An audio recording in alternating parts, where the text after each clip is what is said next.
PoK के मामले में सभी इंजन हमें एक दिखाई देते हैं, और जहां पीओके पे पहुंचने तक की बात थी, कुछ लोग तो पीओके पर ये कह रहे थे कि हमारा कब्जा हो जाएगा, 6 महीने का केवल हमें मौका मिल जाए। ये अफसर सरकार आखिरकार पीछे कैसे हट गई, और क्या कारण था कि सरकार को सीज फायर का ऐलान करना पड़ा?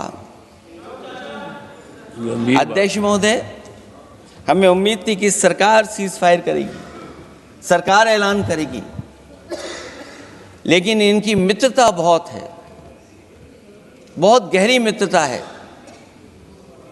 और उसका परिणाम ये है कि इन्होंने अपने मित्र से ही कहा कि आप ही सीज फायर अनाउंस कर दीजिए, हमारी कोई ज़रूरत नहीं है, हम सीज फायर आपसे ही स्वीकार कर लेंगे। आखिरकार किस दबाव में ये सरकार स्वीकार कर रही है? वैसे तो अध्यक्ष महोदय, आज जिस विषय पर बोलने के लिए मैं खड़ा हुआ हूं, दरअसल वो विषय होना ही नहीं चाहिए था। ये दुर्भाग्यपूर्ण है कि आज़ादी के इतने साल बाद भी ऐसे मुद्दे बने हुए हैं। ये बात अध्यक्ष महोदय पक्ष विपक्ष की नहीं है, देश की सुरक्षा की है, जनता के जीवन और रक्षा की है। हम सब मिलकर के कोई ऐसी नीति रणनीति बनाते क्यों नहीं है जिससे सीमाएं हमेशा शांत रहें। लेकिन पहलगांव की घटना ने साबित कर दिया है कि लापरवाही देशवासियों की जान ले सकती है। और अभी जब मैं सुन रहा था और बहुत ही उत्तेजित भाषा में जब जवाब मिल रहा था, उत्तेजित भाषा इसीलिए बोल रहे हैं कि जनता सम्मोहित हो जाए, जनता स्वीकार करने लगे। लेकिन सच्चाई ये नहीं है। आप कितना भी उत्तेजित बोलें, देश की जनता समझ रही है। ये सही है कि जनता के इमोशंस का लाभ आप उठा रहे हैं शासन करने के लिए। जनता का इमोशन का लाभ उठाती है सरकार। मुझे याद है कि जिस दिन पहलगाम हमला हुआ, उस दिन वहां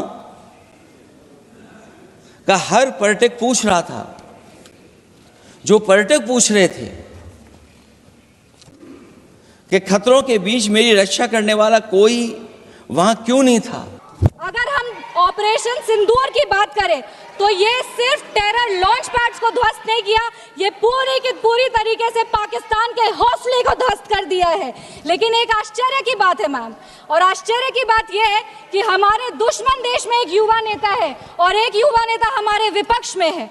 दुश्मन देश का सदन अलग है, हमारे देश का सदन अलग है, वहां के नेता अलग है, यहाँ के नेता अलग है, पर इनका सवाल एक ही है। विपक्ष का सवाल और दुश्मन देश के नेता का सवाल एक कैसे हो सकता है? मैं विपक्ष के साथियों को चुनौती देती हूँ कि अपनी राजनीति से ऊपर उठ करके कभी राष्ट्रहित की सोचनी चाहिए। अगर सरहद पर सेना लड़ रही होती है तो उनसे सवाल नहीं पूछे जाते, उनको सलामी दी जाती है। अगर विपक्ष की बात सुबह से सुने जा रहे हैं और उनकी बात को ध्यान से सुने तो वो बार बार कह रहे हैं कि सरकार ने सरेंडर कर दिया, सरकार ने सरेंडर कर दिया। सरेंडर से इनका विशेष लगाव इसीलिए भी है क्योंकि इतिहास गवाह है इन्होंने कितने बार विश्व के सामने भारत का सर झुका दिया है। 1962 में 14,500 वर्ग मील जमीन पर कब्जा कर लिया था। अमेरिका के तब के राष्ट्रपति ने कहा था कि भारत हमसे भीख मांगते हुए आया था। 1971 में वेस्टर्न मीडिया ने प्रधानमंत्री के बारे में जो भी कहा हो, उन्होंने हमारे देश के बारे में, भारत के बारे में कहा कि भारत एक धोखेबाज देश है और भारत नागरिक धोखेबाज लोग हैं। ये था भारत का इमेज आपके शासनकाल में। 1985 में CIA के क्लासिफाइड रिपोर्ट्स है कि विदेशी तंत्र भारत की सरकार को चलाती थी। इनसे जवाब मांगिए। 2001 विश्व के सबसे बड़े लोकतंत्र के सबसे बड़े मंदिर पर हमला हुआ और ये लोग चुप बैठे रह गए। 2008 मुंबई अटैक पूरी तरीके से देश को झंझोड़ दिया गया, पर इन्होंने कभी नहीं जवाब दिया। अगर आज आतंकवादियों को जवाब दिया है तो वो हमारे यशस्वी प्रधानमंत्री श्री नरेंद्र मोदी जी की सरकार ने दिया है। पर इनके राष्ट्रीय अध्यक्ष, कांग्रेस पार्टी के राष्ट्रीय अध्यक्ष कहते हैं कि ऑपरेशन सिंदूर एक छोटा मोटा ऑपरेशन था। ये इनकी विचारधारा का समस्या है। इनको लगता है कि ऑपरेशन सिंदूर एक छोटा मोटा ऑपरेशन था, पर ये इनकी गलती नहीं है। इनकी विचारधारा ये कहती है कि अगर हिंदू धर्म को आगे लेके जाओ, हिंदू धर्म के पक्ष में बोलो तो वो सैफरन टेरराइजेशन है। पर इनकी राजनीति के लिए ये कहते हैं आतंकवादियों का कोई धर्म नहीं होता।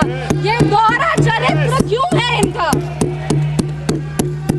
आतंकवादियों ने हमारे नागरिकों को धर्म पूछकर मार दिया। हम उनको कहना चाहते हैं कि जिस सनातन को मुगल की तलवार नहीं खत्म कर पाई, जिस सनातन को अंग्रेज की तोप नहीं खत्म कर पाई, उस सनातन को इनकी छोटी मोटी राजनीति क्या खत्म करेगी?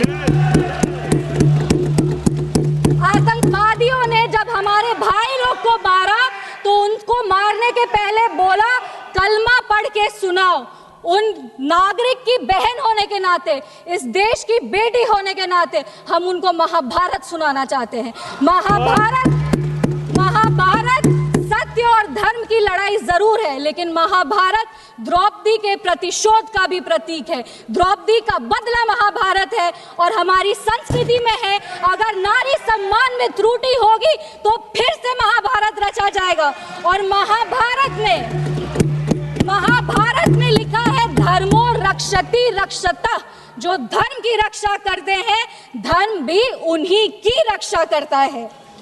विशेष रूप से हम धन्यवाद देंगे हमारे यशस्वी प्रधानमंत्री श्री नरेंद्र मोदी जी का, जिन्होंने ऑपरेशन सिंदूर का नाम ऑपरेशन सिंदूर रखकर पूरी दुनिया को बता दिया है कि एक चुटकी सिंदूर की कीमत क्या होती है।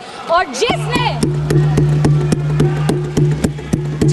हमारी महिलाओं के, इस देश की बेटियों के, हमारी बहनों के सिंदूर को उजागर किया, उसको हमारी सरकार ने, हमारी सेना ने मिट्टी में मिला दिया है।